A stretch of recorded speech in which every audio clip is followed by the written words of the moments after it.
Hello there. I am so glad you're here tonight because I have somebody that I love as my guest. Before I get started, though, I just want to tell everybody hello. I'm so glad y'all are here. And I hope everybody has just had a great time. I've been off because my baby got married. It's the last one. So I was not missing that. And I am so glad to be back because tonight I have somebody that I love. Y'all love her too. It is Rhonda Scheinle. She is the Reverend Rhonda. She is Sister Sage. She is one of my favorite people. And I'm going to read some of this because I don't want to miss something. So I'm doing my older women thing. If you know, you know. So she is known as Sister Sage. She puts out a monthly newsletter. She's brilliant. She is an author, a publisher. She is an ordained interfaith minister. A lot of people don't know I am too, and Carl is too. She is a certified divine astropsychologist. She is probably the most kind person I know. I love that she's got a little spice to her because I do too, and we love each other. So welcome, Reverend Rhonda. Yay! Yay! How are you? So good. So very good. Can I give a shout out to you, Kat? I did it behind the scenes and online, but I want to really thank you. This beautiful lady, you all give her some props. She just had her baby girl get married over the weekend and driving and all that. And here I am writing her, hey, can you help me? And her sweetheart, she's just going through monsoons and all kinds of things and just marrying her baby girl. You deserve a shout out, Kat. I don't care what anybody says. Thank you. And she's out there, hey, we could do this. We could talk it up. We could go live. And she's still trying to help me after your baby girl getting married. So props to you and thank you. I mean, your heart is beautiful too. And I want people to know that. I wanted them to hear my gratitude to you. Thank you. And for doing this. And yesterday, God love you. She thought yesterday was Wednesday all day. Poor thing. I did. Pull the covers over your head and just say, we'll start this again tomorrow, right? Bless your heart. It was so funny because I'm sitting there and I'm like, I'm getting ready. I'm getting my ducks in a row. And David came home and I'm looking out the window and he's putting the trash can on the road, right?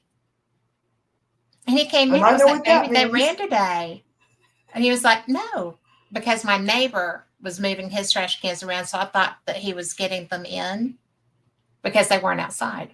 So I was like, well, they ran. And he was like, no, they run tomorrow. I was like, is today Tuesday? And he was like, all day. And I was like, I have to go fix this. Oh my God. Oh. So it was hilarious because I looked like a chicken with my head cut off when I realized it. So there I went. It was hilarious. And that's why, I mean, thank you with all that was going on. And because of that, I mean, yesterday just seemed like, oh, it's already Wednesday. Didn't have a show on Saturday. And, it's like, yeah. But bless you and thank you. You give so much of yourself too. And okay. All right. Well, you're welcome because you know what? I love you. I think that what you do matters. And, when Ariel was first telling me all about you, she's like, you have got to meet Reverend Rhonda. You have got to meet Reverend Rhonda. And I was like, who is she? And she was like, do you not know? I was like, no, or I wouldn't have asked. But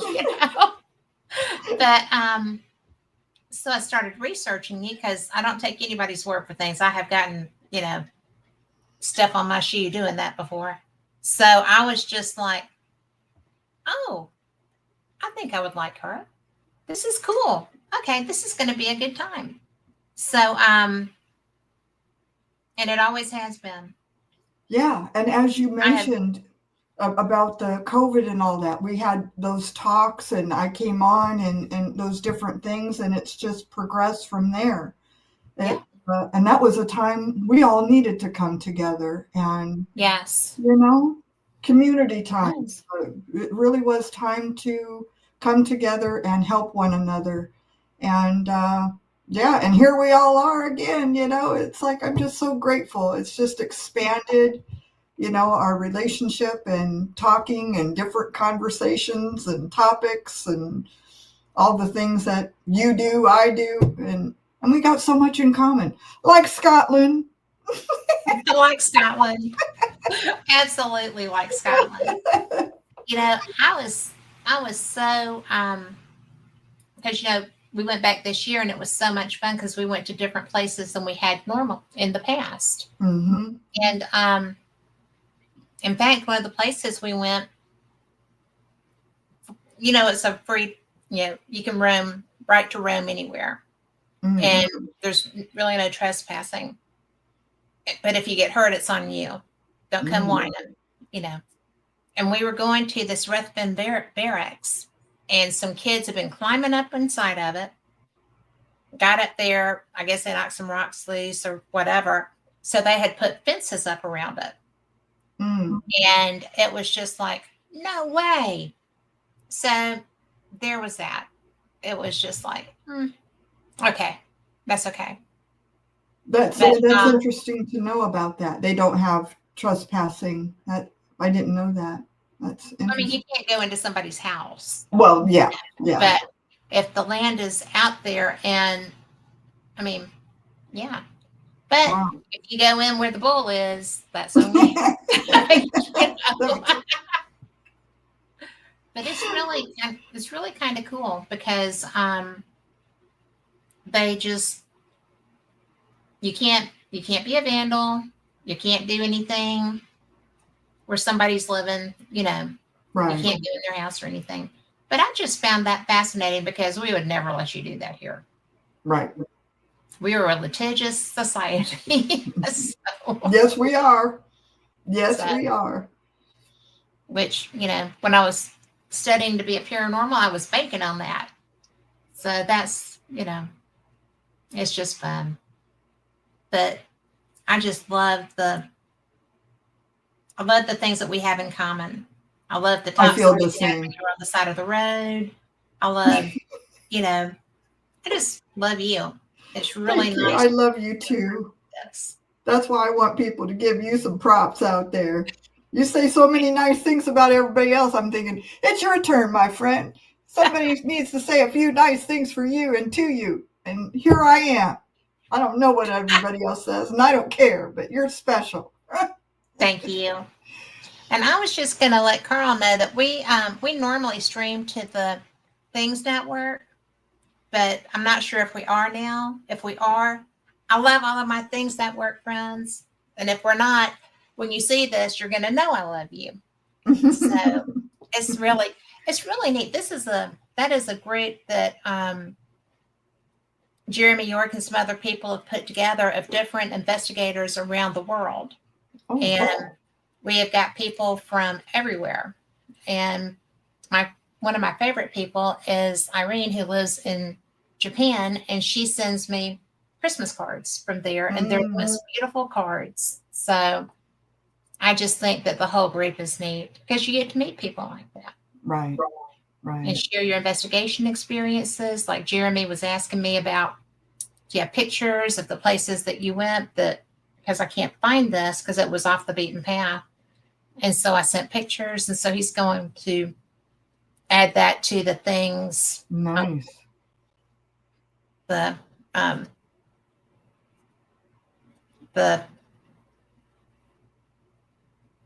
I guess log of some type.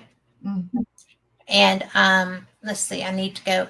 If you'll excuse me, I'm going to grab that link for the Things Network because custom visuals. Oh, hey, Mike. That's Mike. So he said that he isn't seeing the link. So I think it's not working, Carl said. Oh, YouTube? But YouTube is working, and you Is can it? just go to YouTube and search Kat Hobson or Paranormal Experience, and it will take you right there. And those should be in the notifications on Facebook and on all the other social media too. Exactly. Can I share an experience I just had 2 days ago? This is so fresh. I'd love your thoughts on this because I haven't had this experience. I shared it on Facebook. I went out to my friend's tree dedication site, Arlene, and I had my little iPhone, okay? And I'm showing this for a reason, okay? And I was talking to her, wishing her a happy birthday. And I took pictures of her tree out there and snapped a couple of photos and kind of telling her happy birthday, that kind of thing. I sat out there for a moment and I said, and oh, by the way, I know you'd be proud. I think I'm publishing another book on your birthday, that kind of thing. And then I went and posted it on Facebook. And so I selected my photos. I'm typing happy birthday, Arlene. And I know many are thinking of you. And then I got emotional and I was typing a little bit more. Then my fingers kind of pulled back and I was reading what I wrote. All of a sudden, it started deleting the last 2 sentences that I wrote. Now, Kat, if I was on my keyboard and my elbow was leaning on it, and it's like I can understand it deleting something, but this is a little iPhone and I'm no longer touching. I'm just now reading what I wrote, and it's click, click, click, and you can hear the sound click, click, click going back 2 sentences. And all I kind of felt and heard in my head, I mean, and I don't get scared. I'm just like, Arlene, are you here? I mean, it was her actual birthday. And all I could feel was her saying, it's like in my head, I can hear, you're getting too mushy, kid. In other words, what you're writing, and that is something she would say to me. See, and I just kind of heard, I think you're getting a little too mushy. And maybe those last 2 sentences was just like one too many, cool the jets, girl. But what in the world? You were getting too mushy. She told you. I mean, I'm like, I sat there for a second and I thought, now, if I was on my keyboard and my elbow was leaning on something, it would delete or whatever, but not my iPhone. I knew. Don't manipulate anything. Yeah, I mean, they sure can. Yeah, girl. That's why you're always polite. Thank you. You don't want to not be polite. And I didn't retype it. I didn't retype it. Yeah. I'm like, all right then. That's where the period will go, right there. And post. I had to share that. Funny. That just happened 2 days ago. Yeah. And that was just so weird. I just wanted to share that because I thought, that is wild. I've never had that happen. Never had something be deleted like that. And hear it. Click, click, click, click, click, click, all the way back. And I was like, okay. Now, if that's happened to somebody else and there's something I don't know, because it's never happened and I've had iPhones, I truly want to know. All your paranormal friends out there, if that's happened to you, I truly would want to know if there's something on a phone that does that. Let me know. There's not something on the phone that does that. Everything I have is Apple, except for this. I do my shows on Windows. But I can't explain it. Oh. Yeah. And if Mike is listening, Mike, you can also listen on Facebook on the Bill of Rights Network. And that link is in my posts also. So so if you're on YouTube watching and you want to go to Facebook, you can still do that. It's all good. But I am, a lot of people, this is their first time meeting you. Oh. I would think. So because there's people that tune in.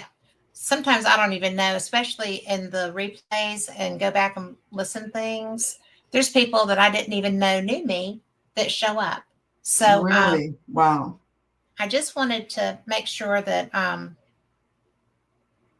that people know a little bit more about you, because yes, you're a minister.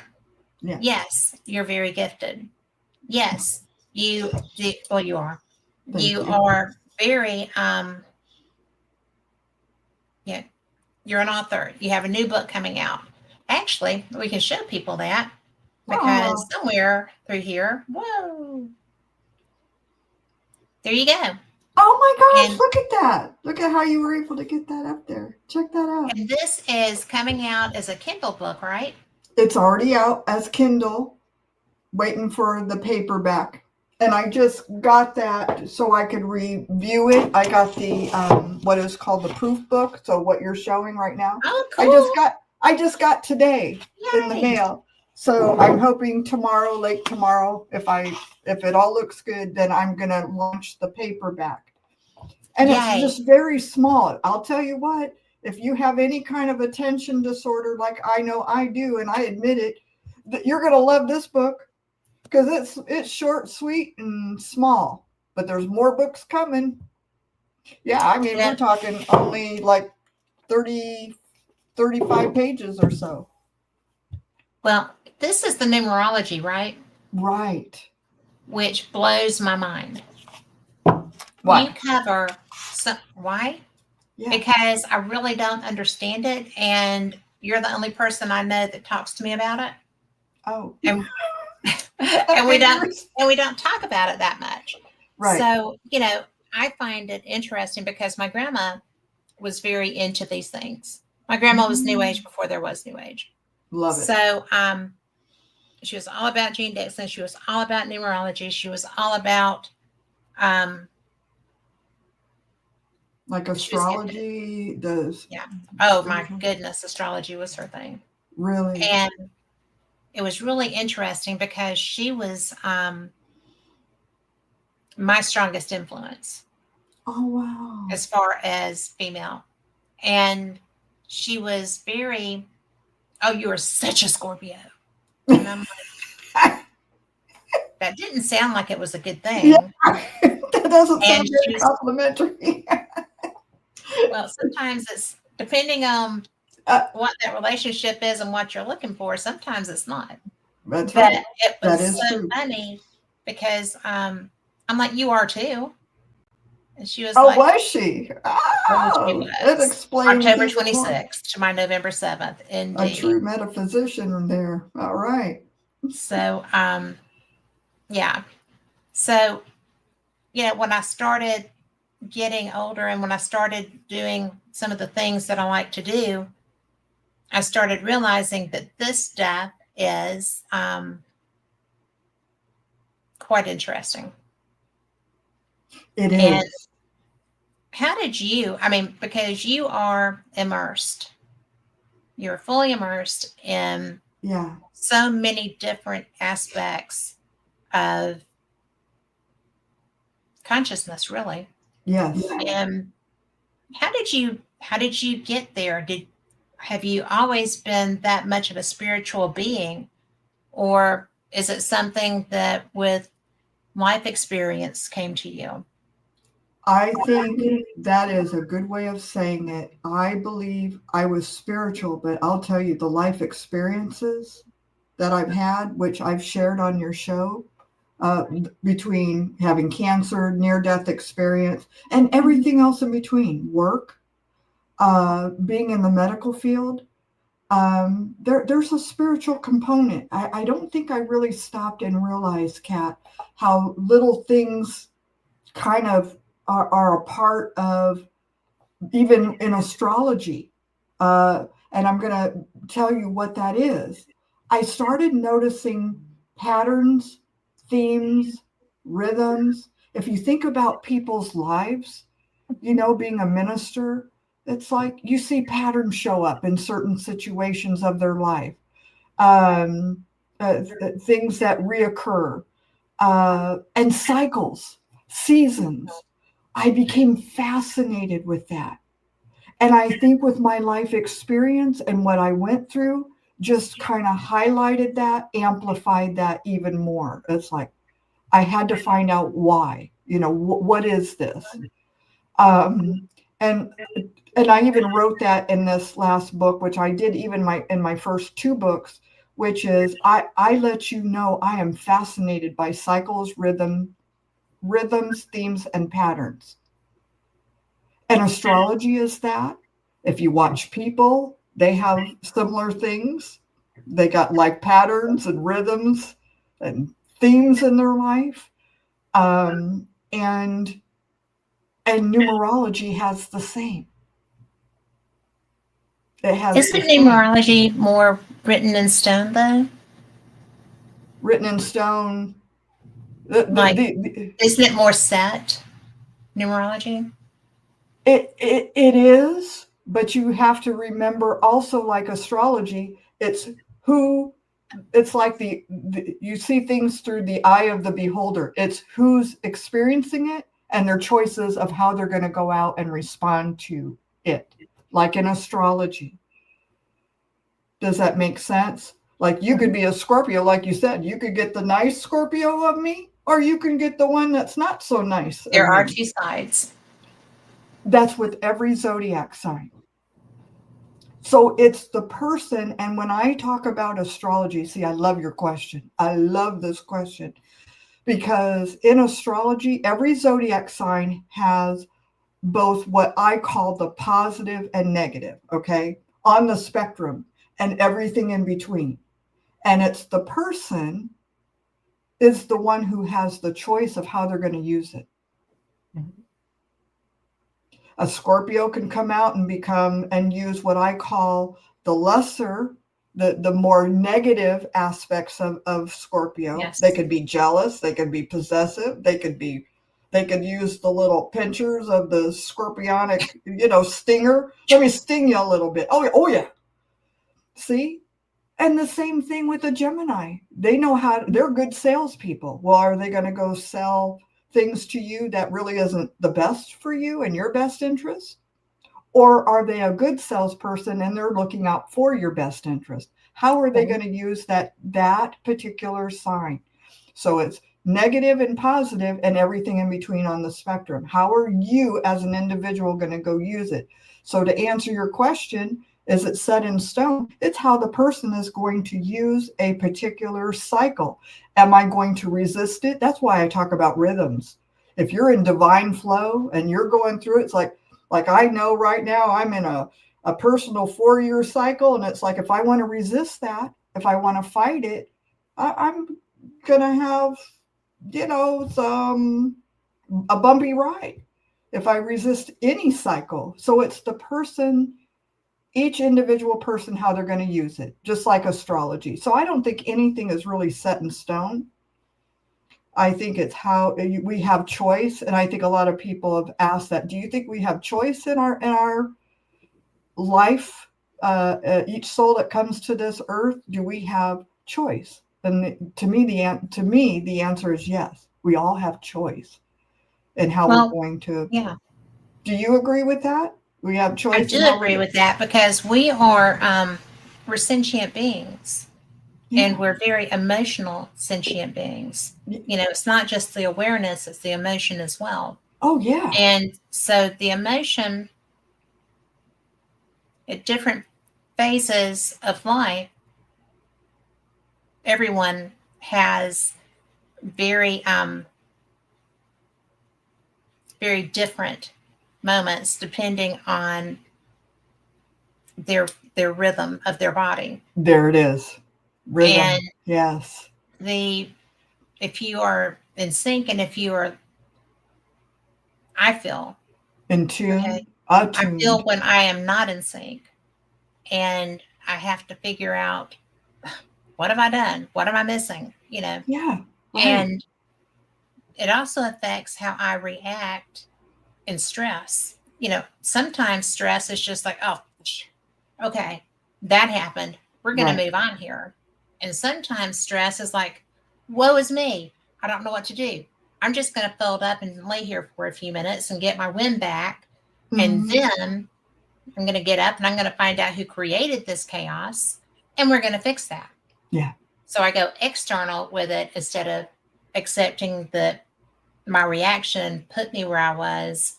And while I really want to go and fix that person, mm-hmm. It's not mine to fix. Right. And that's where I have the worst trouble. because I want to go take care of anything that I perceive as an injustice Mm. or Amen, somebody. sister. Well, I I have mean, that it too. doesn't I have have to that be toward. too. I have that It too. doesn't have to be toward me. I will go and fight. I'll slay somebody else's dragon, Yeah, and that's not really my place to do that. exactly. And so I had to learn that. I'm 63. It took a while.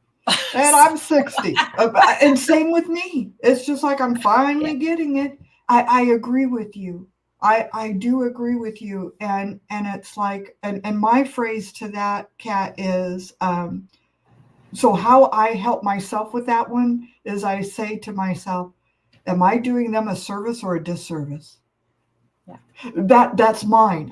That's my own litmus test, right? It's like, am I really helping them? No, you're not, Ron. So you just Well, they have to do it themselves. exactly. To learn their lesson, they have to take ownership of that. I'm in a situation at this very moment of what you No. just shared. This very moment, and I just had that conversation about 3 hours ago Oh, no. with this person, honest to God. And so it's like, Rhonda, you can't fight a battle. You want to. I'm that same way with other people. It's like, not on my watch, you will. So Yeah, like you said, I got that feist, and I mean it too. It's the Templar in me. Okay, that's what it it is. is. and It it, is. and it's the justice warrior, and it's like, no, you will not do that. Not on my watch. But I want so badly, Kat. That's why my working mantra is healing the spirit and empowering the soul. Because if they're empowered, they'll go out and use their voice and set the tone where I don't have to go and fix it. But boy, I'm like you. It's like, and I own it. I own it. I My know. hand is up, right? Both of them. Rhonda, Yes. pump the brake, girl. Well, it's so hard though, because especially if it's somebody that I perceive as weaker Mm, yep. or Vulnerable. um, vulnerable, Mm, because those are who get preyed on. yep. And when you can sit back and watch that going on, and you're like, oh, I've got to say something Mm-hmm. to the person, not Yep. the instigator. And a lot of times, and love is blind, Mm-hmm. or, you know, people can be gullible. And Yeah. it's like, my dad used to tell me, you are way too old to be that damn naive. And I was like, I well, love I'd rather be this. Okay. I'd rather be this. And it's not really a naivete. It's just choosing to look for the good. And you can't always. right. Yeah. That was But very disconcerting when I realized that. yeah. And I'm just so grateful that a lot of my training has truly helped me. And I know you've taken classes and courses and different things that in coaching or anything, and what you do, and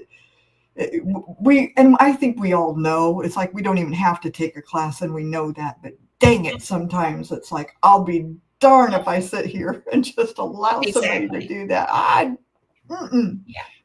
Yeah. And especially vulnerable or somebody sick, like what Yes. I went through. There was a time somebody needed to tell somebody to back off because I couldn't defend. I was too weak. You just can't treat my wife that way or my friend that way. You just can't do that. Yeah. So there are times where I believe I need to. There are times where I would, and I need to step in, especially if somebody's life is in jeopardy. Absolutely. Then I would, I wouldn't definitely. hesitate. Yeah. So we Yeah. all know. But anyway, As we have our own little warrior conference right, here. But exactly. but it is. I mean, that's an aspect of what we do. I Right. mean, I'm friends with somebody who is truly a warrior angel. Oh, And she is she calls it Demon Slayer. And I'm not going to lie, I really do believe that she is. And I am so blown away because the other side of her is a very tender animal whisperer who has helped me with dogs that were in crisis and affected them so that they could be happy pets in our house. And they had not had good homes prior to that. So she actually, from her home, reached out to talk to them. Wow. And I'm sitting there watching, and in one instance, this dog is like,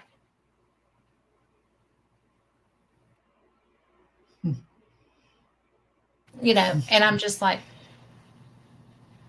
okay, I see you here. I know you're here, you know. But so I called her later and I was like, what did you say? And she's like, well, she's happy now. She understands.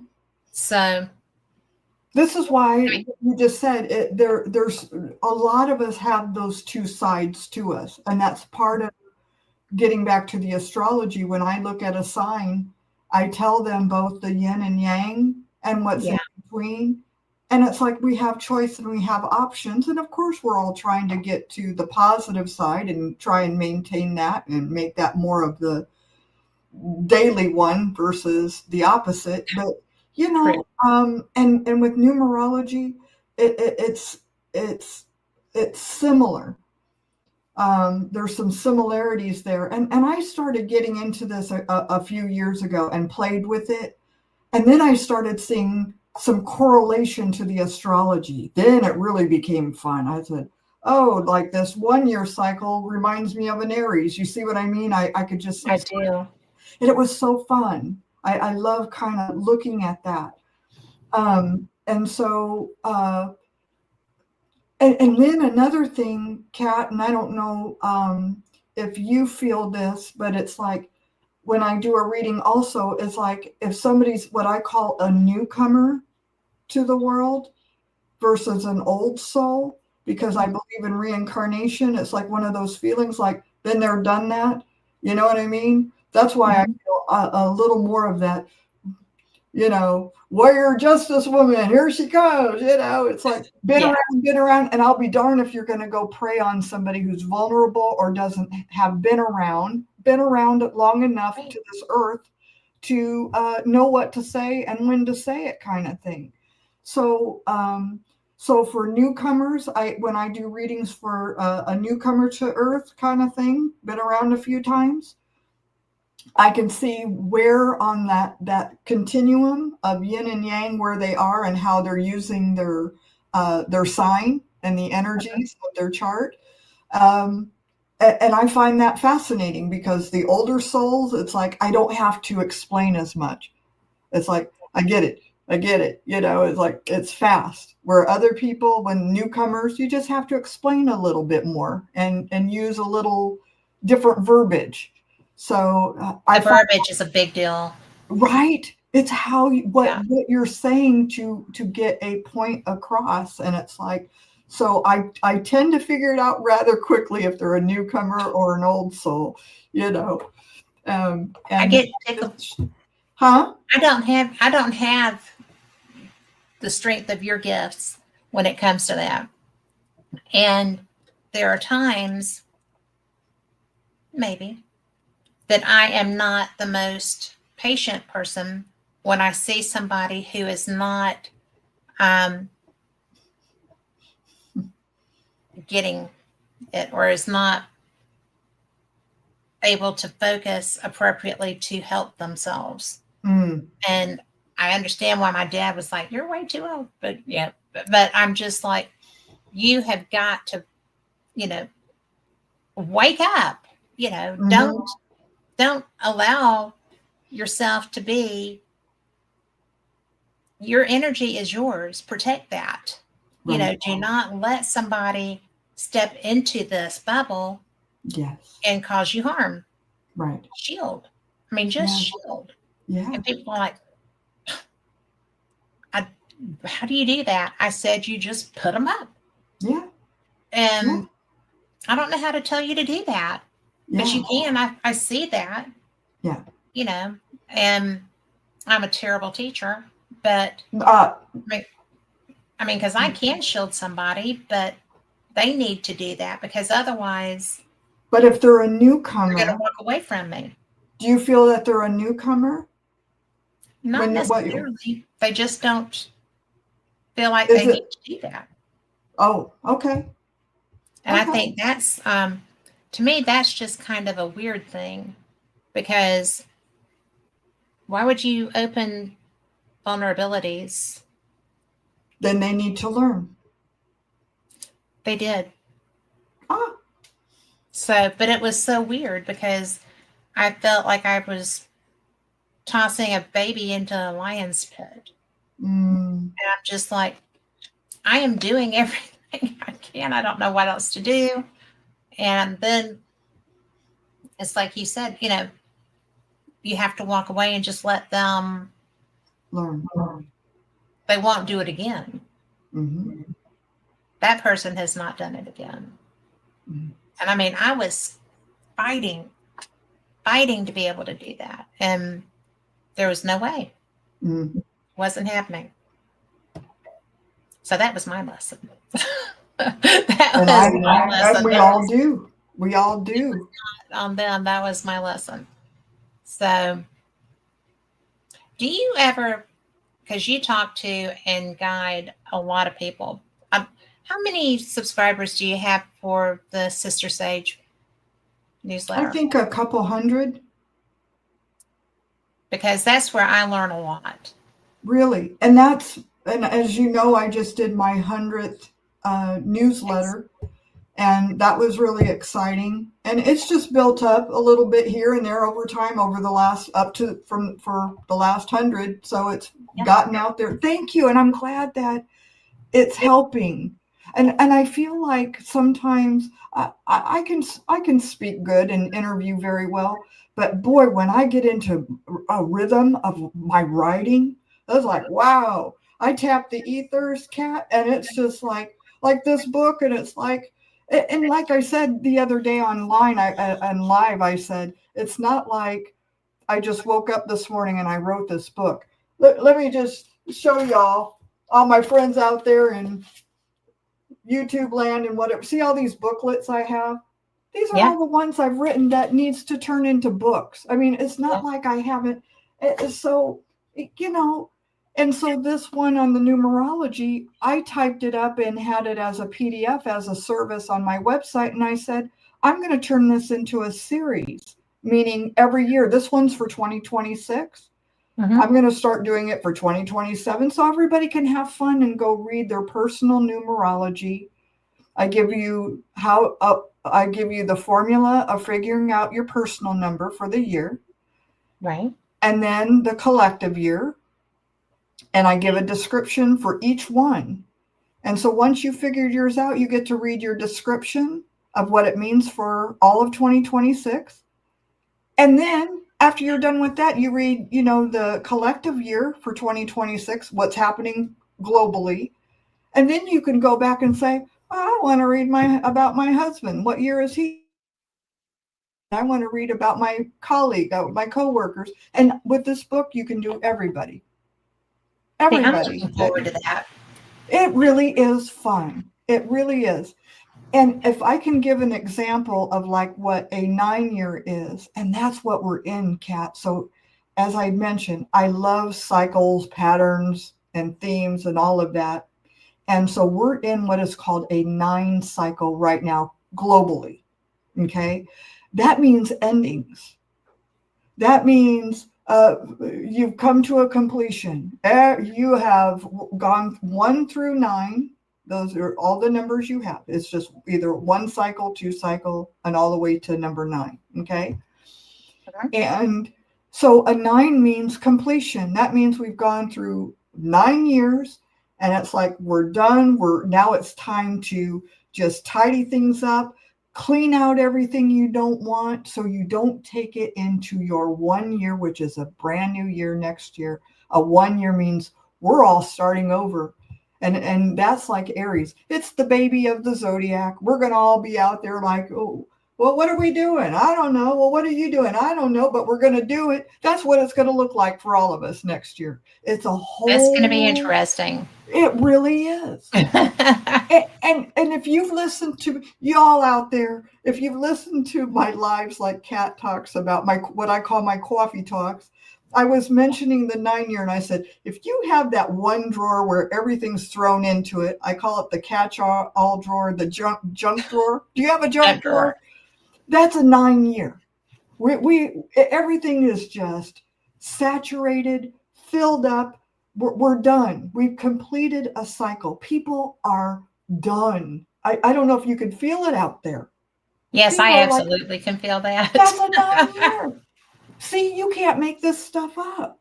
That's what I No, mean. That's why I got into it. It's like, are we going to learn 9 years from now, Kat? Let's have this conversation let's again. do. Right. Let's do. And then we're going to say, now, have we learned anything from 9 years ago? In 2025, what did we learn? This is what I mean by a cycle. So 9 years from now, we're going to be right back where we are for 2025. And we could Right? sit there and say, how are we going to handle this, process this? Are we going to resist the 9-year? Are we going to fight the 9-year? Are we going to go with the flow of the 9-year? And for example, Mike happens to be in a personal 9-year with the collective out in the universe 9-year. What is that like? It's exactly the same. I said, Mike, this is going to be the time. Let's clean out the pole barn. Let's clean out the garage, all the business things we have that we haven't shredded in 10 years. It's time to clean it up. It's time to clean out the junk drawer so you don't carry that into your new 1 year. It's time to clean out. This is everybody. Everybody ought to be cleaning out and not care. It's like carrying all of the junk over to a brand new cycle and new year and having that extra junk all around that you just don't need. That's what this is like for Mike and all of us in a 9-year. People are wound so tight because it's like, I'm over it. I'm done. I've had it. And you can feel that. That's because it's been 9 years and people are Well, done. I can feel that because I am not throw things out, go through, we still have stuff, and David's not either. We still have stuff from his mother's house. We still have stuff from my grandmother's house. And I have been like, there are people that can use this stuff. We have got to get this out of here. And I have just been feeling a compulsion to get this done. And now I know why. Because Yeah, it's really. very strong. And I'll sit there and I make lists. Okay, I've got to do this corner for this and this, but I have all these homemade Afghans and quilts because one grandmother crocheted, one grandmother quilted. So, and I'm like, there's so many. Yeah. It's nice. It's wonderful. You can give it to your daughter who just got married, handing them down and that type of thing. That's the law of, I think it's called there's so many laws, like law of karma. And I think that's the law of circulation, getting it back out Okay. there. Isn't that beautiful? It goes out, things come back in a different way. But 9 years are truly endings and completion and giving thanks. It's like your harvest. It's like give thanks. Truly. Thank you for the lessons. Thank you for what we've gone through. I'm done, and it's time to clean up and be ready for a brand new cycle, brand spanking new. And I talk about that in this new book about what the 1 year is going to bring for the collective and what we can all see and that type of thing. So I'll give a great description of that. And because once you know what your personal year is and what the collective year is, then you can say, okay, now how can I go out and make this, work in a cohesive way between my personal number and the collective, which is a 1 next year. We're starting all over next year. Brand new. How do you ascertain what your number is? by using this method. It's your, and I wrote it in the book of how to get it. It's your birth month and year, and you break it down like I'm 01 because I'm January, plus 30, which is really 3 plus 0. That's a 4, right? But 2026 is a 1 year. You add 2 plus 0 plus 2 plus 6. You add them all up. You get, I think, 10. And then it's 1 plus 0 equals 1. We're in a 1 year next year. So I add my 4 plus the 1, and I'm going to be a 5 next year. My personal number is a 5. Okay. That's what's in the book of how to do it. It's all written out of how to add up your number. I am so glad you wrote it out. And Mike just wrote it out in the chat. So. Thank you. And so you add my 4 to the 1 and next year. And I'm telling you, Kat, even what I wrote from last year, the 4 year, I'm like, it's exactly what's happening to me. I mean, to the T. Everything's about the home and family. That's all you see on my Facebook. I'm out gardening. I took this year off to dedicate to my home. That's all I've been doing. I'm thinking, now, isn't that something? You can't make this stuff up. No, you can't. But it's so cool. Isn't it cool? Yeah. And I'm like, this is just, and I want other people to have this so they can see why. We all have said, haven't you said? Because I know I have.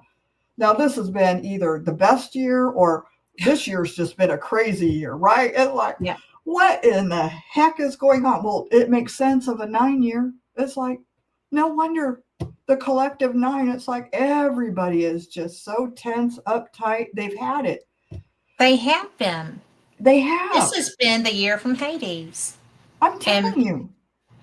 You know, and nobody, even things that really matter. Okay. People get so easily offended. Yeah. They get so angry at people they don't even know. Right. Because they just assume that they know what kind of person they are. There's a lot of wacky doodle. Oh, wacky doodle, and even how people are driving. They don't care. They run you over. They hit you. They're flipping you off. I mean, it's just, and I feel that's because that 9 year is, I don't know any other analogy. Maybe Mike or you could think of something, it's that junk drawer. It's gotten up so high that it's like, it's too much. It's an overload of stuff and whatever of 9 years of collective stuff. And I'm saying that nicely. It really is. And it's it is. And people, so that's why I'm like, so 9 years from now, are people going to be feeling this again? I'm proposing to you, the answer is going to be yes. Yeah. Yeah. Is it a given? I mean, because I do get that you've got the buildup of, the junk, the goo, as it were, right. Mm-hmm. That you have to clean out. But is there not a way to mitigate that? I think behavior choices, or you mean us collectively, as a society, or individually? I think we can all contribute individually by. I'm a big proponent of you yourself can make a big difference in this world. You by yourself can make a big difference. You throw out that pebble, those concentric circles can go way out. Like people talk about my coffee talk in the morning. They love it. Or my morning coffee thing that I post every morning. Just with that, we each can contribute in our own way to the collective and put in something good. To mitigate is we're all responsible. PR may sound like public relations. I call it personal responsibility, PR. I do. Right? So it's like, that's how I feel we can mitigate. We each contribute to the collective. And if we all put in something of, hey, giving somebody a smile. Hey, how are you doing? I notice it helps people. Well, good morning to you. And hey, have a wonderful day versus, what are you looking at? I know, I'm right? offended. I'm offended you're looking at me. Okay. You know, that's what I feel, how we can mitigate. And one, it helps yourself. I feel if you are doing that, it feels good to you because you're not wound up and uptight. Doesn't mean that you don't have a Yes. bad day sometimes, but it helps you too. I love giving my coffee message in the morning because it makes me feel good too. Then to see everybody else respond, hey, good morning, Rep, good morning, whatever, and their little coffee message, it makes me feel good and they're responding in kind. You Yep, see what I mean? I'm I wondering do. if that is one way of mitigating. It's just one, maybe a many. Well, I mean, I don't always see you in the morning. When I see you, I love seeing you. So that's nice. I used to enjoy your drives. No, I love the drives. And yeah, just pull on the side of the road and we're going to talk for a while. yeah, yeah, It's a good thing. it is. And I just think that if more people would do that, if Yeah. people would just communicate the you're a very gifted communicator. You're very good at it. Oh, thank you. You Because, man, there's times it's like I don't think I get a point across a lot of times, but thank you. you do. Thank And you. and it's something that when I can get online, if I'm online when you are, that I'm in there and I'm watching, and I just like to I like you. I like your energy. You're very positive. You do a great job of getting your message through. And I think that people so need that. I I think think that so what you too, do is such Kat. a gift because even if it's just, well, we're going to have a little coffee class here and we're going to Right. be doing this, it's a lot of times people don't have that in their real world. So when you offer that in a virtual world, you give people a connectivity that they can, okay, I've got this. This is going to be something I can implement. Right. And I think that's one of the most important things that you do is provide that. Something practical to be able to go out and use a tool, an Yeah, idea. Yeah, it's exactly. something in their pocket, as it were. Yes. Yeah, What? Yes. And if it helps, great. And if it's not helping you, you're like, oh, I just heard Rhonda on live and here's what she said. You never know how something's going to get transmitted to another, to help somebody else. yeah, It's a ripple effect out there. That's why I don't want people to ever downplay themselves that they don't contribute in just even a smile or helping somebody across the street or whatever it is, or broken down on the side of the road. Oh, hey, what do you need? Whatever. I think we all can do a little bit, and it doesn't have to be big. It really doesn't have to be big. People think it has to be big, and I promise you, when somebody is going through cancer and just needing a sip of water and just somebody to be there, I promise you all, it does not have to be big. Take that one from me. Take that one to the bank. I promise you. I promise you. Something small goes a long way. And I can't even begin, Kat, to tell you how many people write me and say, I haven't seen you online for 2 days, Rhonda. I'm missing those coffee morning. They write me. yeah. They write me in my messenger. I haven't seen you for a couple days. Where are you? I don't see your little coffee message. And it's kind of cute. It's like, I'm missing your coffee.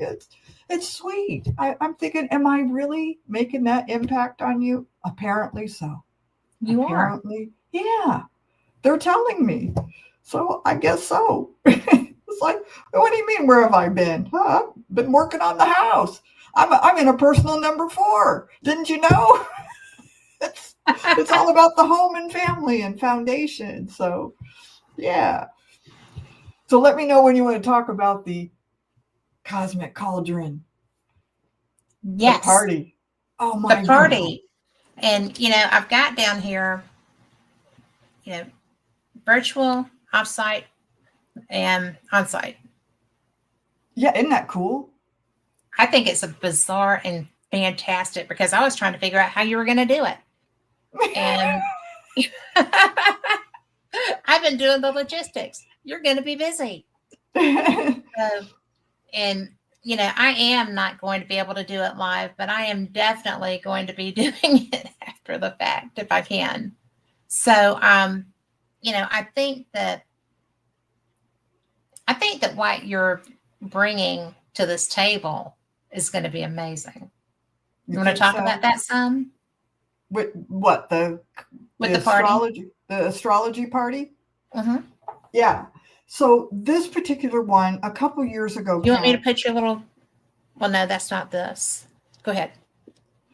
A couple of years ago, I one day just decided, I don't know if anybody's available, but hey, it's New Year's. I said, anybody want to get on Zoom and I'll throw an astrology party and, I'll have a raffle, and they didn't know what it was going to be. And they're like, yeah, well, more people showed up than what I thought would. Okay. About 10 or 12 people. And I read for each and every person that came, and they got to ask a question, and I read, and we did raffles. I mean, it was so much fun. Yes. Because everybody got to hear what another person, and then they were helping another person when I was explaining. We were talking about different words to get across to somebody else. It's like, for example, I said, if you're a Gemini, you do things in twos. Everything's in twos. And, you like the country and a city home. And this person was saying, oh, no, that's not me. But it's like, no, they have two different jobs. They write for their magazine, and now they're a realtor. So they're doing two different, everything's in twos for them. And so somebody else said, didn't you hear what Rhonda said? You do things in twos, and you got two cars, two homes, a Florida home and an Indiana home. It's like, but it took, everybody was having fun and sharing and supporting and saying, oh my God, and you're going to write a book. And Rhonda said, you're going to do this. So everybody was having fun. And I thought, wow, this is a blast. We did it for 2 hours. I actually did it a little bit longer because this wasn't planned. It wasn't structured. And we had raffles in between, and we were toasting for the new year. And that's when I was doing it. And we just had a blast. And then we went for a couple of years, and I thought about it. And I said, I really ought to do this, throw private parties on Zoom. And that's why I sent you the private party. I do private parties if you wanted, for all kinds of things, work, benefits, whatever it is. Well, we actually have that graphic you sent me. Do you want me to put that up? Yeah. So that's for the private parties. Yeah. That's the, that. Yeah, look at that. Yeah. That's how all that got started. And what I'm about to do for the Cosmic Cauldron for November 1st, it's going to be like a Halloween party. That's going to be the theme. First all of you. Yeah, look at that. That's exactly birthday parties, if you're getting married, bachelorette parties. It's all laid out for Zoom and how I do it, and prizes and all of that. And the raffle, one of them's going to be the book that I just, I'm going to even say what all three of them are on your show, and I haven't even said them. We need one more person to the Cosmic Cauldron AstroPsychology party for November 1st. And maybe Mike can put in wherever he's at the link to karmiclaw.com, and it's the services page. It's all written out as to how to register. And the three raffles, I'm going to tell you right now, one of them is my brand new book. One of them's going to be a book. One of them's going to be a 30-minute free reading gift certificate. And that gift certificate is valued at $60. Okay. And if you don't want it for yourself, then that person who wins can put a friend's name on it for the holidays if they want to give it as a gift to somebody else. So I'm willing to do that. Right. And then the other one is going to be my booklet on the dragon's head, all my predictions that I have. Yeah. So that's 3 raffles. And I need one more. Our maximum is 10 people for this party. So I need one more person. We got 9 people already signed up. I need one more person.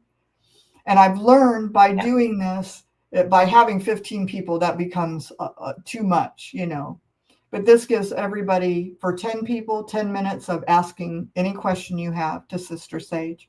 And I'll bring your chart up. Everybody gets to see your chart, but I'm discreet. Kat, I'm discreet. I'm gonna mark out your city and state and country you're born in and the year you're born in. So everybody just sees the month and day that you're born in. So I'm discreet, but everybody gets to see it up on the screen. Their big chart. Yeah. This is why That's it's so fun. neat. Then bring your hot chocolate or whatever to toast the season, your little spirits to drink. Or spirits, or bring them. We're going to have some fun. Right? You never know what's going to pop up. This is the day after Halloween. We're still right in the veil's thin. Yes. And, it's so fun because and guys, I'm going to be honest, I had already booked something, and it's a every year thing. I've done it for 20 years, and they moved it into my beach town. So I have friends coming into town to do this with me. Oh, how fun. So I'm just like, I can't do the first. So I am going to be going, I wish I was there. But next year, it's going to be so cool. Next year I'm doing it. And if you can, I hope it's not every year that you have. I know this is just a busy time for a lot of people. This is a season that a lot of people are busy. And I was going to even pose the question, does everybody want it near New Year's like I did last time, or do they like this time of the season? But it's one of the two. Yeah. Well, I think that this is such a transitional time of year. New Year's is too, but it's more of the excitement of the new. Mm-hmm. Exactly. But at this point, we're just about ready to be done. In fact, because of the 9, we're going to be done. Yes. And so I think this is a perfect time to do that, at least right now, this year. This year? For the November 1st? So that kind of a wrap up. Yeah. Yeah. Yeah. So I'll pose that question too to the folks who are coming on November 1st. Would you rather do it around this time, or do you want around the New Year's Eve time frame? And see what other people say. But it's a toss-up between the two. But the last time for the New Year's, it was fun. Like you said, it's like, what's happening for next year, and all of that. So it is fun. I mean, we just had so much fun. And that's what you kind of make the fun. But this is something everybody's interested in. Yeah. And people want to know. They do. Because I think it's so neat that you do these things because everybody wants to know. They do. And you provide a good, safe environment. People trust you. You're fun. And it won't be recorded. Because I don't want that. You see, that will be, everybody just come in. It's not recorded. Be yourself. Come on in. And let's just have a good time. Yeah, it is a safe and fun environment. Yeah, that's what I like to have. Exactly. And the questions, you're right. They want to know what's upcoming for next year. And I even give them things to think about. I can start off with, what was happening between this time and that time. And when I get to your chart, you're going to kind of know, you're going to notice, once again, themes, patterns show up, kind of thing. For example, and I don't know if I asked you this the last time, like what was happening. Here's a perfect example. What was happening in your life between June 22nd, 2006 and December 18th in 2007. See, this is the kind of fun that we have. It is fun. I have no idea. I would If have to you, go back and find. that's just it. So I will It's start it fun. off that way while they're thinking, and we're having a toast to the Yeah, season, Halloween. They're thinking, and by the time I get to their chart, they may have jotted down a few things, and it may match a cycle that's come back around. that's so fun. And that is revealing to people. It's like, what? It's like, I was moving at that time, and now I'm moving again. It's like, it happens to be affecting your home area and your career area. See, so it really is fun. So this is, I engage everybody with this, these types of things. And that's what's so fun. It's engaging, it's interactive. It's not just me, yapping away. I love the questions, and I can do it on the fly. It's like, you Yes. ask me a question, I'm looking right at your chart. Yep, I'm going to answer it right now. Yeah, and that's one thing about this is it's going to be so personalized. Yes. I was at an event earlier this year, the Eureka Springs UFO conference, and they had people that were astrologers and other things. There is no time of birth on my birth certificate. There's nobody alive that can tell me what time of day I was born. So I have no idea. Um, Based on my personality, I'm a morning person. Maybe it's the morning. So yeah, make your appearance, stick with that because it works, I right? love it. I love But it. it's so funny Oh, you're so because cute. nobody can believe I don't know that, right? And I'm just like, well, but if you're really good, can't you do it anyway? I Or can. just well, you can, but these Um, people are like, it helps. It truly does help to have the exact time. But for me yeah, in divine astrology, it I can really go there. okay. But I would recommend, Kat, that you write to the county where you get I your have my copy. birth certificate. There's nothing. You can't ask for it because I had to reapply and ask specifically for the birth time, and then they had to It type it wasn't on the back. recorded on it. Really? Mhm. I mean, I Oh, have the stamped birth certificate yeah. and it's not Oh. there. So I was just, and I didn't know until everybody that could tell me wasn't there anymore what, Mm, what time it was. I would venture to say because my dad was leaving to go to Berlin, well, mm, France to do the Berlin crisis. So they were trying to get me here before he had to leave because they had, his unit had gone ahead. And so where my grandparents lived, where we were going to stay, was here in Birmingham, and it's very mountainous there. And so they walked probably for 3 days, basically trying to get me here. wow. And Wow. the morning that he wasn't going to have a choice and would have to go, or the day, I showed up. So I would guess that it was, you know, the wee hours, Mm, but there's nobody to ask. that's And I sad. thought that was odd that it wasn't on there. Yeah. So apparently back in the 60s, they didn't worry about that much. You're a very interesting person to this world. As I see the ET right next to you, it's like, yeah, Oh, we really know where you came from now, Kat. Let's look let's look at that's that. funny. Here, she's from Area 51. That's where she's really from. Well, sign. I love it. What does that say? Oh, warning, Area 51, no trespassing. So I got to go there finally.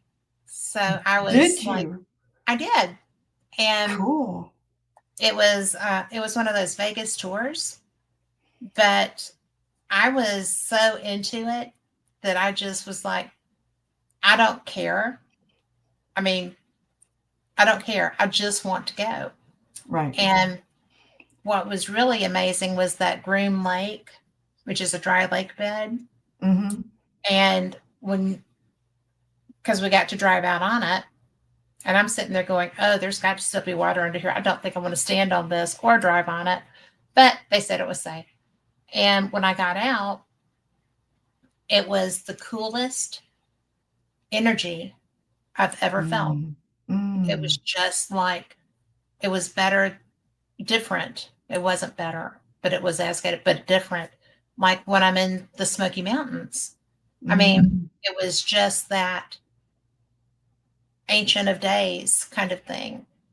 And I was so moved to be there because everywhere you looked, you knew, because you could visualize it as a lake, but there was nothing. I mean, just scrub around the edges and stuff. And Wow. I was so moved to be there. Was Area it 51 was pretty peaceful?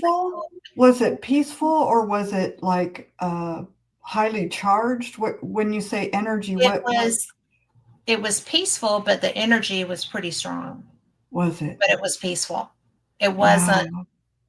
it wasn't like we're coming, you know, the energy that sometimes you get in a forest. Mm. Um, it was because to me, the mountains around Tennessee can be very strong.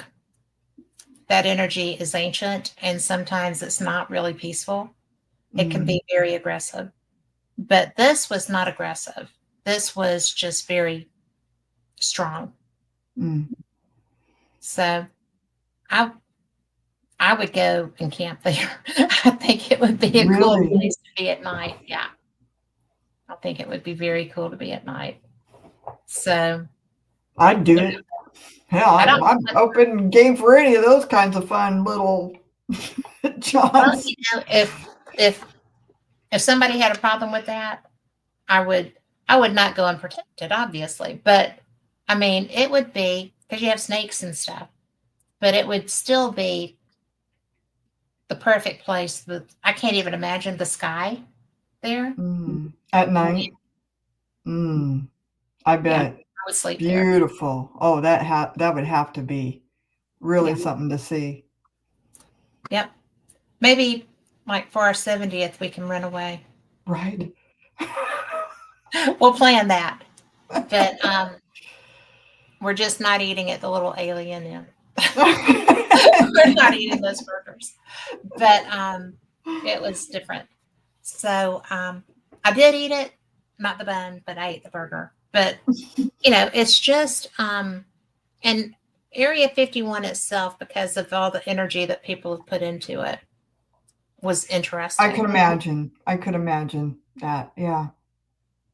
It's just like probably how you felt in I love feeling the energy out in Europe. I think France to me, I hum. I'm in a I glow out there. I'm not kidding. I float out in the southwest of France. I just Spain, a few areas I was in Spain, same thing. I'm surprised being in England, I didn't have that experience. Too. I just felt it just felt very dreary and just cold, and it's not just the weather and cloudy all the Yeah. time kind of look, but I didn't connect to the energy, and I'm surprised. And I even went to the Stonehenge.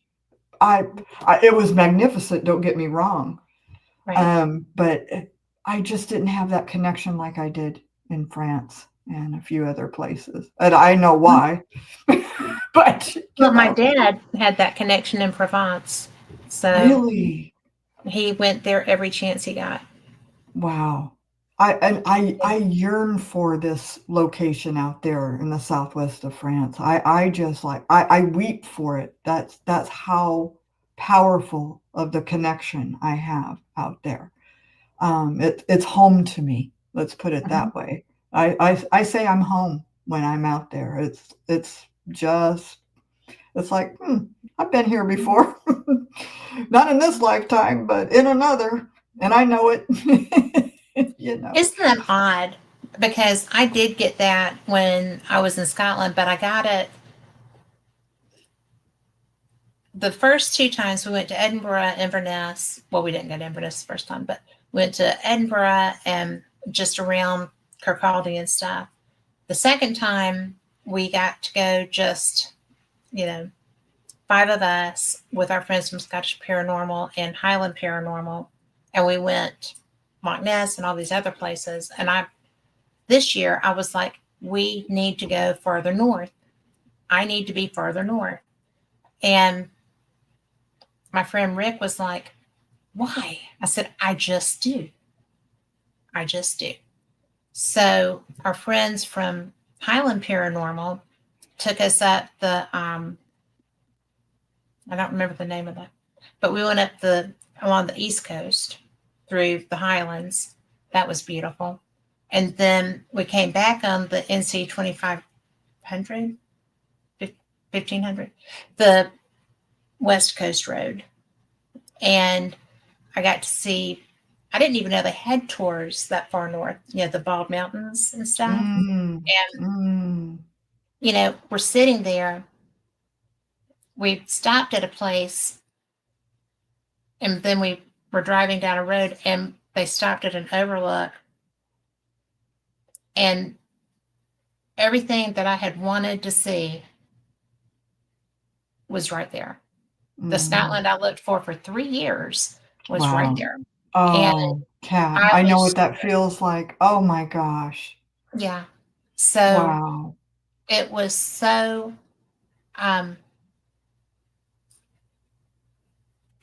it was very soulful for me. And then we went down the road to a place where we did an investigation, and the house was sitting on a lock, and they had a lawn by the water, and that's where we ate lunch. And I'm just like, I didn't find that house uncomfortable, weird, or anything, which was weird because it had a lot of dolls and a lot of other stuff too, which sometimes will heebie-jeebie me. But it was just brilliant. And that was where I was like, Isn't that something? I'd never heard of that town before. It was just a little house there that was like, and I could have picked David and the dogs up and moved right there. Yeah. Right. And it was and it was very active during the World Wars because there were naval bases there. And it was that when they put out, the German U-boats just set out of the pass and they would just take the ships out. So if you got out, then you were lucky. But it was very historic and very special to me. And I didn't even know it existed before we got there. When we were at the overlook, we were looking down at the little white village that's right on the coast, and across the water from that was sky, and and it was beautiful, and it was the exact description I'd always read. I like reading novels about that era and that area. So it was just like, well, my soul knew what I was looking for, and that was pretty, but that was it. Right. Cool beans. So when you said that about yes, I was like, yep. Yes. And it's even hard to describe to another person when I say, oh no, that's home. These places that I've been at, let me tell you, been there some other lifetime. And it's like, I believe, Kat, when I first went out there with my friend Jackie and her husband Dave, who worked for Scotland Yard. He was a police officer at Scotland Yard. Okay. She married him, and now they live in Tennessee now, all the way from England. Okay. So when we were out there in the south of France, this was right when I was diagnosed. And it's before the near death. Okay. And what was weird is even then I was having experiences there, even before the near death. And I was floating. It's like places I was at, these sacred locations, I was having connections. Have you heard of Rennes-le-Chateau out in the south of France? This is Say it again. Rennes-le-Chateau. RLC Rennes-le-Chateau. This is like what was in that movie, The Da Vinci Code. That's kind of Okay. based on that kind of thing. And that's one of the locations where they believe they found information about Jesus and Mary Magdalene. That was things that were hidden underneath this church up on this hill. But when I was there, I'd never been there, and I'm just like, I'm for the ride, right? I had just had Yeah. surgery. I'm out there. You take me anywhere you want. I'll read the newspaper. I don't care where you take me. And I'm happy, just anything but going back home and starting chemotherapy. And they took me to this place, and I was having experiences like crazy. One of them was I was looking and saw this man in the distance, and my friend Jackie was asking me. I said, I don't know who that guy is over there, but he's in some kind of a priest get up garb and black shoes on, and we're walking around outside, and before we know it, we're inside of the museum, and I saw the wax figure of that guy who's been dead Oh, wow. for I don't know how many years, and that was Abbey Saunière. Rennes-le-Chateau is a small enchanting hilltop commune in the Aude department of southern France. It's perched about 5 kilometers south of Cuisa. Yep, Carcassonne. That was just one of like 3 big things, and I'm thinking, my friend Jackie's like, well, what is he saying to you? What was great is she didn't say, oh, I think you're describing the priest that used to run the church here on this property back when, and Right. he was the one, Abbey Saunière is the one that found the artifacts underneath the church. Really? Yeah.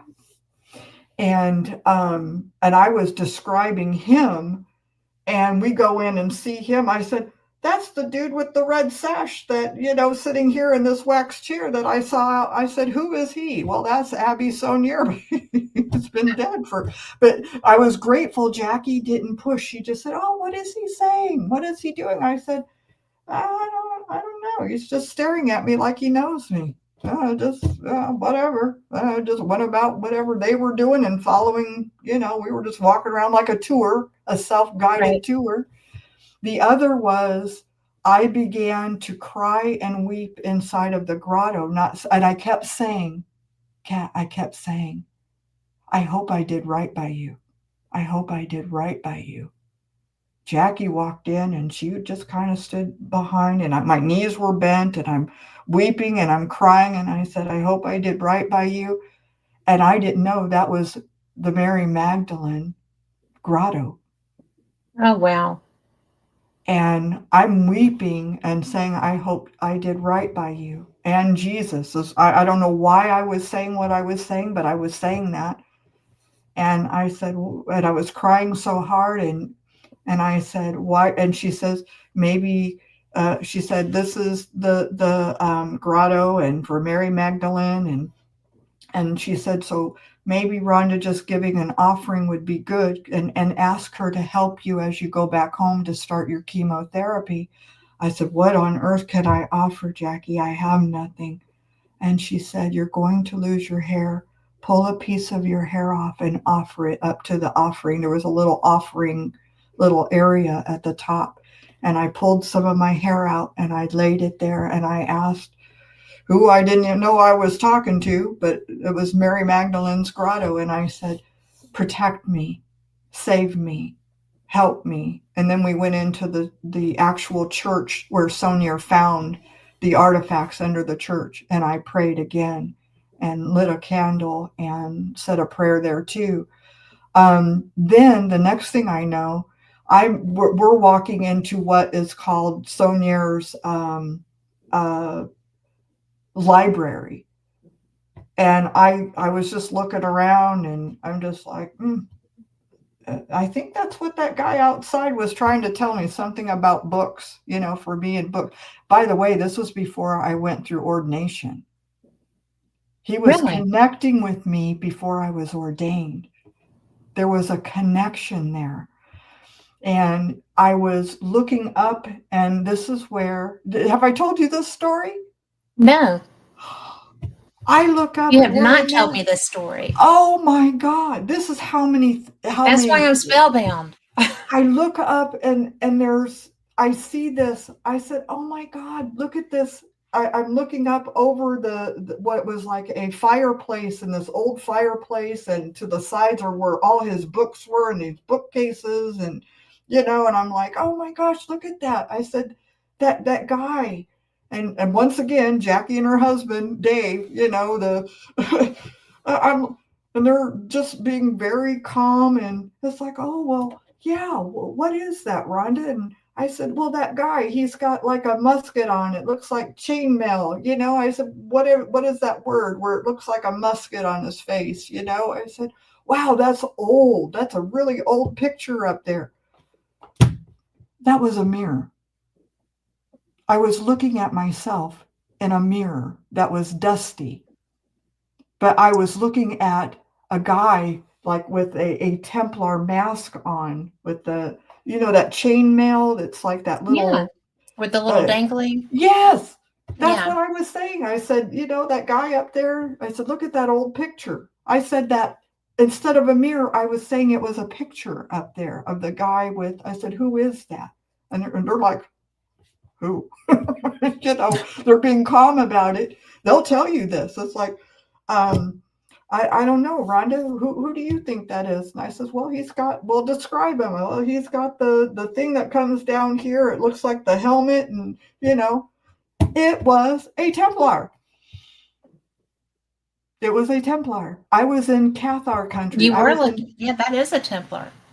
But I was saying it was a picture. I kept saying it was a picture, and Right. after it was all said and done, they're like, Rhonda, that's a mirror, honey. Right. Okay. I'm But I've having seen way people too. in a mirror. I've seen people in a mirror. That's not. But was it So he was me? really there. Was it me? Meaning, was it Maybe your me? past life. Yes. Yeah, That could have been. could. But for me to keep saying I'm looking at a picture and it's a mirror, that tripped me out. And even to this day, it trips me out, because they're trying to say, Rhonda, honey, that ain't a picture, that's a mirror. I said, no, that's a picture of this guy. And it was, What did and you out? um, because I didn't even know where I was, like I said, at this time. I'm on, hey, you guys take me anywhere. I had no Right. idea Yeah. of the history, background, or anything. And for them to say this wasn't a picture, and I'm thinking, then what is this?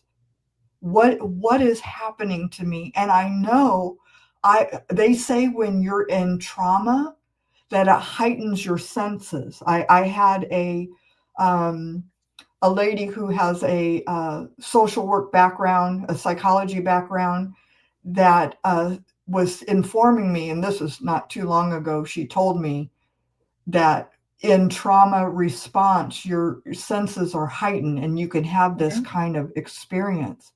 Now, I didn't know that either. The reason it tripped me out is I didn't know what it meant. What is that? What is happening to me? And I know I'm trauma. I'm getting ready to go home and start chemotherapy, and they don't know if I'm going to make it.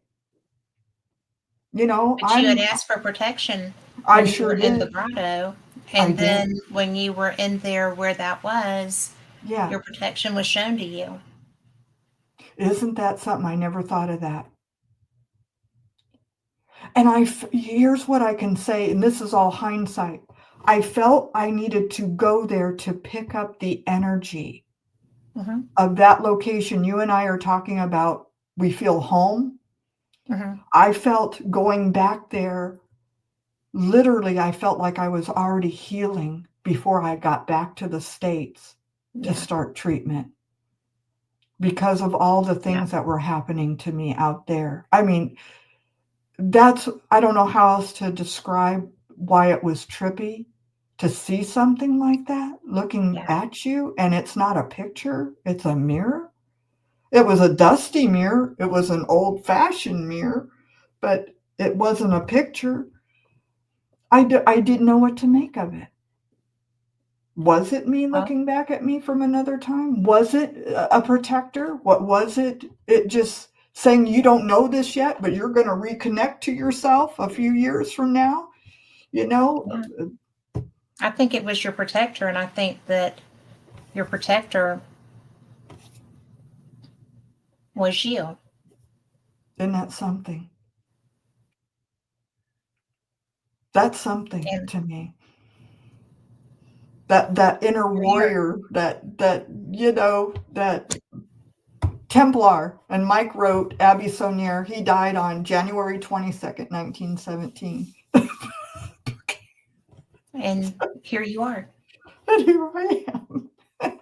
I know, right? So, This is what's going to and, be in my book when I write about my near-death experience. A lot of this factors in. So I came back, and right after that happened is when I had the near-death, just a couple of weeks after that. And it makes me wonder, that vibration out there, Kat, I'm not kidding you. That vibration and that energy out there, I believe when I came back and had that near-death experience, I'm not kidding. I think that's what got me through that. I Meaning would I agree. brought something back with me that said, girl, brace yourself. Hold on. You asked for help, and you're going to go through something, and it's going to open you up to all kinds of things. And you're going to understand what happened to you out in the south of France. It's going to take you a little bit. That's why I'm going to write about it. Right. There's more to it. That's just the beginning of it. I think that that's absolutely why you were led there. Yeah. And I'm grateful that I went there, because that was very big and instrumental in me getting through what I went through. Not just praying and asking for that help and that protection and guidance, and, you know, uh, um, being the person that is, be the one that's holding, what do they say? Like, I hold things for people. There's a saying of, I'm going to hold you in the sacred space. And boy, I'll tell you, Kat, I truly don't know. I honest to God don't know. Had I not gone there and had that experience, what truly would have happened to me in that near death, had I not brought that back with me. I believe that was something very big and powerful that there really are no words. I have said this to Mike many of times. We've had many morning coffee talks about this, Yeah. because it's had such a profound, obviously you can tell by me talking about it. I can tell you, when I died, I went back to, and not knowing, I went to, when I died and came back.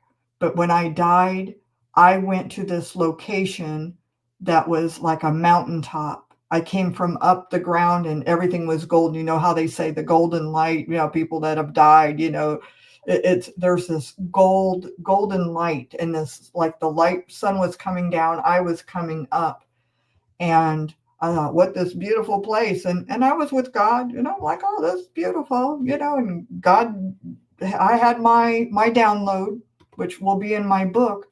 But let me tell you something, that exact location that I went to in my near death, I ended up going in 2016 at Montségur in the south of France. I didn't go there the first time I was there. I went there in my near death, but I went back and I said, this place is familiar. I got a picture of it, and it's the exact location that God took me in my near death experience. Wow. Identical. Even standing there, I got the sun ray coming right down. I got a picture of me out on that side of the mountain out in the south of France. And I said, that's where I was when I died. That's where God took me over there. and I got the picture of it. Now, this is why I say, Cat, this is That's big. wicked cool. It is wicked cool, right? It's like I got a picture of this beautiful golden sunlight coming down on my head, right? Right at this location. I said, oh no, that place over there. And I asked some of the people that were with me, oh, get this. I got goosebumps even talking about it. I said to them, I said, so what is that location over there? Oh, that's where the Templars were. There you go. Bingo. I said, you're kidding me. You're kidding me. And they said, no, and this hill is where the Cathars walked down into the fire and they were burnt at the stake. They walked themselves down and they were burnt. That whole story of the Cathars that were burnt for what they believed in, which was about love and community and all this other stuff. And it was the Templars, the warriors, who protected them that lived across on that other side of the hill. They were around them and they tried to help the Cathars. They were some of the protectors of the Cathars. Isn't that something? When they said that, I was just like, you got to be kidding me. Yeah. That's when all the things started connecting to me. I said, this is wild. Each time I've gone out there, not only is it home, I'm thinking, this is amazing. This is truly connecting to, and no wonder I say, no wonder I act the way I do. That's why you and I were talking earlier. Yes. I was like, no, you're not going to do that on my watch. It's the social justice, the heck you are, It's in me. It's in me. That's what the Templars did. They protected, guided, helped the people, walk across the Jerusalem and all of that and protecting. No wonder I said to Mary Magdalene, I hope I did right by you all. In other words, I hope I did the protection. I hope I did the right things that I was supposed to do. I hope I did right by you, meaning the people of the land. Isn't that something? I'm tripping on my own trip. I'm tripping on your trip too, but I love it because, I totally get that. And because when you were saying that you were sobbing and saying, I hope I did right by you. Yes. You as you are now weren't the person that did, but your manifestation at that point obviously did. And that's a great past life to have had, to have been a protector. Yeah. And it's rolled over into this lifetime. And this is a beautiful way to say bridging the astrology. I'm not kidding. This is why I'm fascinated by cycles. It's like it's rolled over into this lifetime from past life.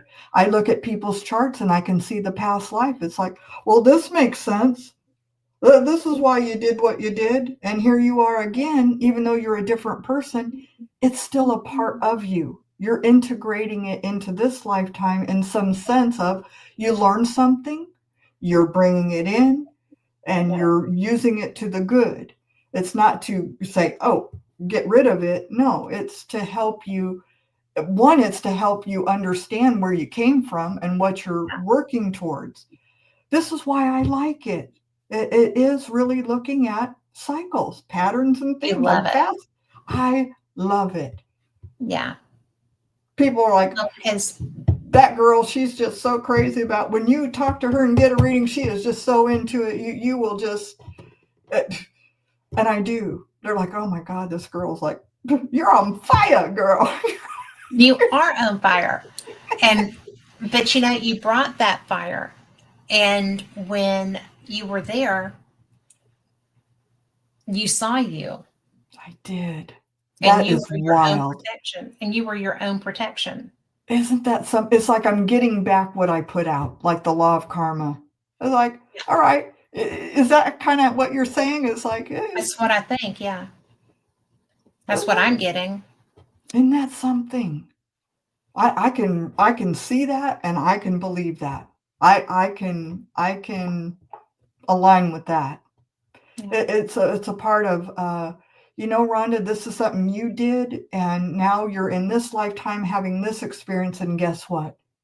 Here it is, And wow. Why do you Yeah. think, Kat, I call it the 401k rollover? It's like, so here you are again in this lifetime, and you got a 401k rollover. So what you've learned in the past is kind of rolled over to here. And for some reason, you came into this lifetime, and whether you realize it or not, you've forgotten all of that. But as your life unfolds in this lifetime, sometimes you hit that. Sometimes you'll Yes. actually tap that. You'll get a deja vu. It's like, why are you attracted to, let's say, Native American things in your, art? Not Yeah. everybody wants Native American art. What is it why you have to have it, Rhonda? Were you a Native American Indian in past life and like Tonto on the horse, or, what was going on? And this may explain why you're doing what you're doing. It just rolls over a little bit in this lifetime. And I'm fascinated by that. I'm fascinated Yes. by that. And why people do what they do. It's like I hear people say when I do a reading, Cat, they'll actually say to me, well, that explains it. That explains this. That Yes. explains that. And it helps them. I had one person say, I kid you not, it was so cute. She said to me in a reading, this was just a couple months ago, she said to me, so what you're saying to me, Ron, and she did this, we were on Zoom. She goes, so what you're saying to me is, I'm weird, I'm strange as an Aquarian, but I'm supposed to be weird because my family is saying I'm weird and strange. And I said, yes. She said, Yes. so what I hear you saying is, I should embrace being different and weird. I said, yes, ma'am. Yep, that is what I'm saying. I said, my husband is an Aquarian, and so are you, and I know. I know how you folks are. That's Right? funny. Isn't that cute? That is cute. I don't know very many Aquarians, but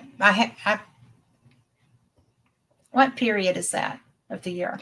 Well, I think it's something like January 20th to February, is it 18th? Maybe Mike can put it in there. It's Okay, in my that mom time was frame. one. Was she? Now I'm January 30th. My sun sign is Aquarius, but in divine astrology, it's the month you're born in. So I would tell somebody, yeah, I'm an Aquarian. I'm an Aquarian. But now I say I'm born in the constellation of Capricorn. It's January. All of January to me is Capricorn for divine astrology. That's what starts my chart. And Capricorn has a whole different personality characteristic, which is like organized, detailed, earthy, right? That's me. I can organize a business. Whereas if I was born in February, like Mike, my characteristics would shift and it would become January 20th to February 18th, just what he wrote. Gee, how did I know that?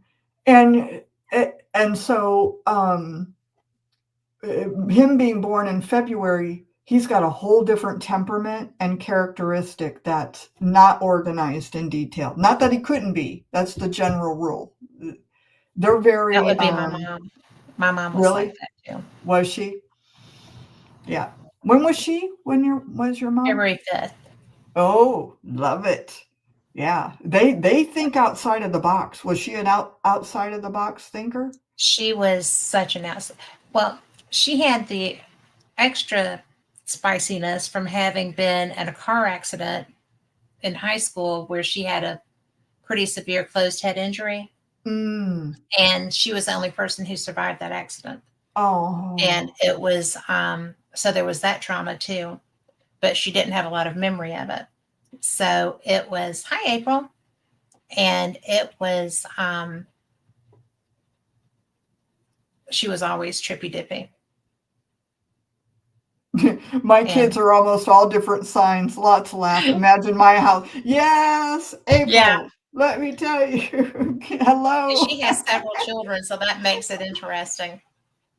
And it's so fun. Yeah. to have that, because they're there to teach us of that personality. If they're February, that's why you hear me say, like, we're in the month of October. That's a lot of Libran energy in divine astrology. Circus music, Mike wrote. Like you're so bad. He is. He's an Aquarian, true and true. And it's like, Librans teach us how to remember to harmonize and balance and mediate, and they love everything about balance and harmony. That's the general rule of people in October. Um, and in November, you have your personality characteristics. It's Well, my grandma was a Scorpio also. She was October 26th. Was she? And we were very kindred spirits. Oh, So that made things interesting. I bet. I bet. But did you feel that she also showed like that energy of a Libran of balance and harmony, or did she Yeah. not? Did she? They're Your grandma? good at, Yeah. yeah. They that left and right brain hemispheres, man, that's nice too. See, that's like not just the scale, it's the left and right brain. Yeah. They need to know both sides. Hey, what's going on here? It's really a wonderful thing. I love It's Libra. interesting to watch though, Why? What's because I don't do that. I don't. Yeah, you're I just, November.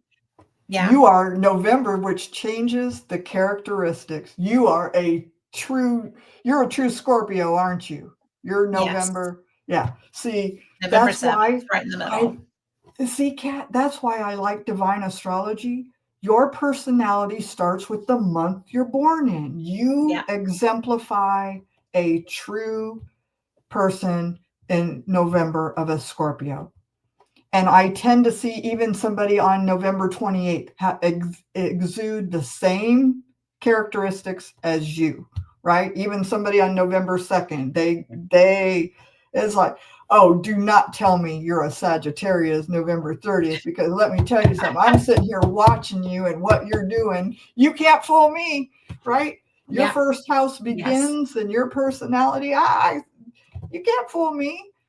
And that's why I like it, because to me that it's more natural, it's divine. That's why they call it divine astropsychology, because Yeah.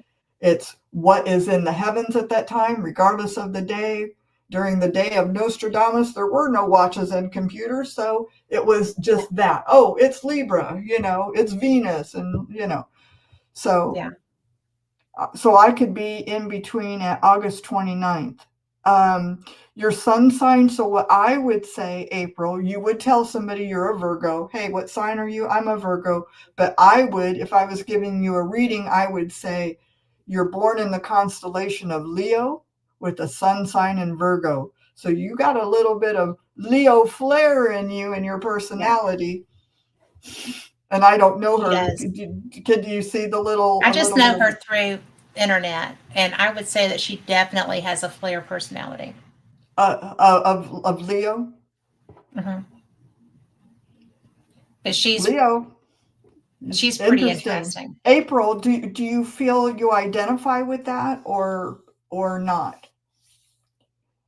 Because and some people don't realize it.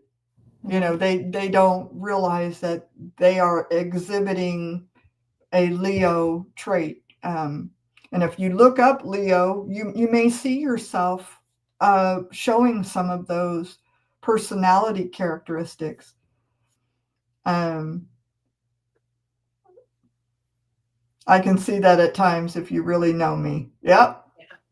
And I don't know you, but apparently I do. You do. That's cute. Good for you. And let me tell you, be proud of that. Don't hide that, because I had somebody, and this is a true story. I had somebody working she was a dental assistant, and she was born in August. And I think she was like a sun sign in Virgo, just like April. And here she is, you know, helping the dentist and trying to work on me. And she was just saying things and something about doing some work for this theater. This is Chicago, by the way, where she was helping like the production at one of the local little like Broadway show kind of places. And she minimized it. She was just kind of, and I said, and you're born in August. I said, so what are you trying to say to me? And she said, oh, it's just a little side thing. And I said, you're born in August. She says, well, what does that mean? I said, it's all about flair, actors, actresses, Broadway shows, theater. And she's like, she tripped out. You know what? I think a month after that, she quit that job and went full time into what her passion was How of cool the is art. that? I didn't even know. I think my dentist was mad at me though. Good help is hard to find, indeed. Because she said, for real, I said, listen to me.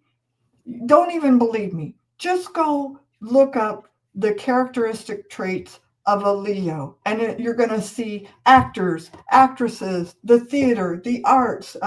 It's even teachers. And I said, don't take it from me. Just look up the key words. And she goes, Rhonda. She says, here I am, like kind of like. I said, I know you're just sitting there almost minimizing and downplaying I said, do you realize how you lit up when you talked about this theater? Because I'm like, what are you doing this weekend? And yeah, I think it was 4 weeks later. Children is a Leo thing. Yeah. Let me tell you, you struggle with criticism. I'm a perfectionist. Well, that's the Virgo part. A leader is the Leo, and a teacher. Yeah. That's a Leo. Yeah. And good for you because Leo rules children. Anything to do with children is a big thing. They want to educate and help and children. That's an August thing. So good on you for doing that. I would encourage that because that is a Leo trait. That is really, really good. And more power to you for taking care of children like that and difficulties. And it's really a calling for those born in August. They're light workers. I don't know if you know that, April. Yeah. They truly are. I think she probably does. She is really a blessing to her family. So it's all about the children. That's my opinion. Yeah. Good for you. Good for you. She's cool. Love it. I love these kind of interactions, by the way. I really do. But yeah, like I said, I think my dentist was not happy with me after that visit because I went back a couple months later for my follow-up and it's like, where's so-and-so? Oh, didn't you know she quit and went to the theater over there and, you know, I'm like, oh, but I'm glad because that was her calling. That was her passion. And you know, if you ever watch people, Kat, when they talk about something, do they light up? I mean, do they really? Yeah. And I'm like, why are you trying to downplay? It's like, oh, it's just a little theater. No. You know you love it, and girl, little theater is not little if it's what you love. This is actually Broadway, like New York, that we have here in Chicago. Yeah. You know. Yeah, but I mean, it just wouldn't matter, right? If that's what you love and that's what you're supposed to do. And I just want to tell April I'm glad that she could stop in tonight too. Aww. But I miss her when she's not here. I like her a lot. But you know, it is a prelude to Cosmic Cauldron. Yes, November 1st. The energy is great. I don't know, April, if you heard that. I'm having a party, a Cosmic Cauldron party, November 1st. And if Mike can throw the link in here for you, it's on my website, karmiclaw.com, under services, November 1st from 4:30 to 6:30 p.m. It's a Saturday, and it's $10, and it's for 2 hours, and I'm having raffles, and each person will have 10 minutes to ask me any questions if you're interested. I have one seat left. The maximum is 10 people, and we're going to have a good time. And I got one seat left. We got 9 people. We need one more person to complete our beautiful set. Would love to have you. Would love to have anybody who wants to come. We got one seat left. I'd love to see you, April. That would be fun. And that's November 1st. November 1st, yes. Yeah. And the raffles are going to be fun. One of them is going to be my new book. Right. We talked about it. The numerology book, Personal and Collective Numerology for 2026. How am I doing, Kat? You're doing great. We got 4 minutes left. So I was going to have to get you to get that in there, and you already did.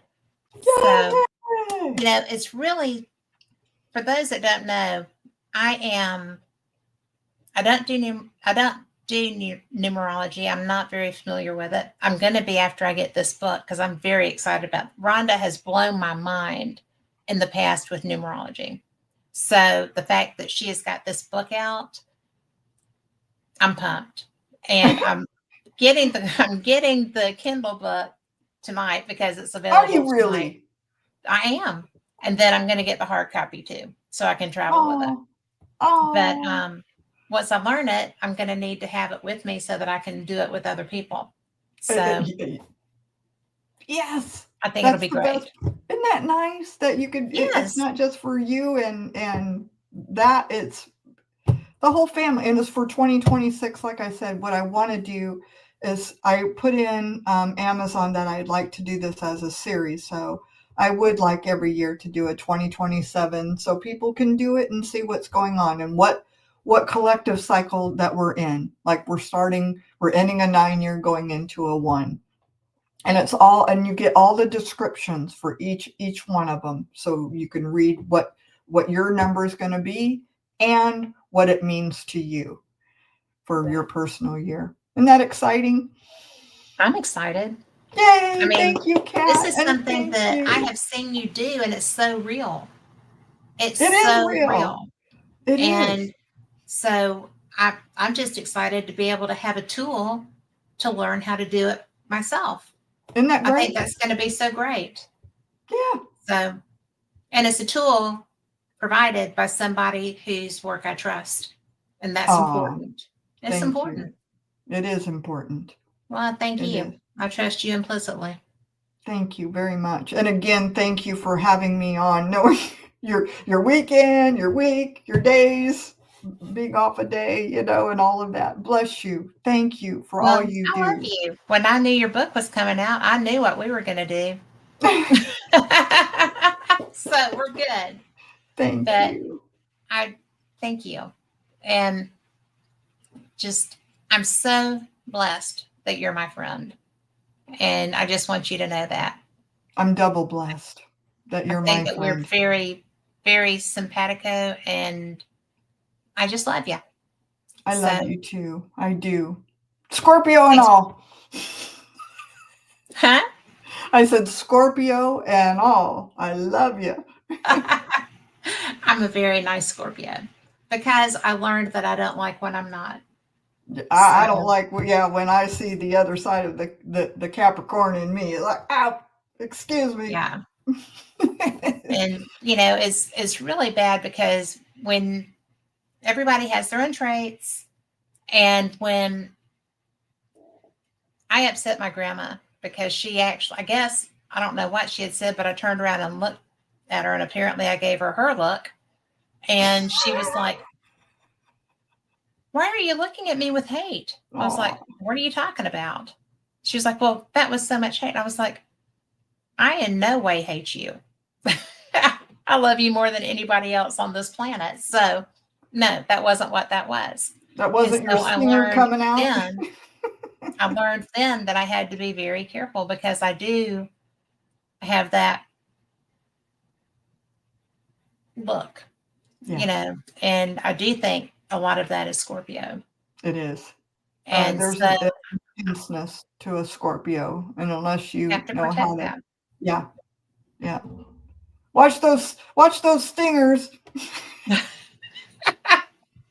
I Well, love thank you. you again for being here. I love you Thank too. you, And everybody.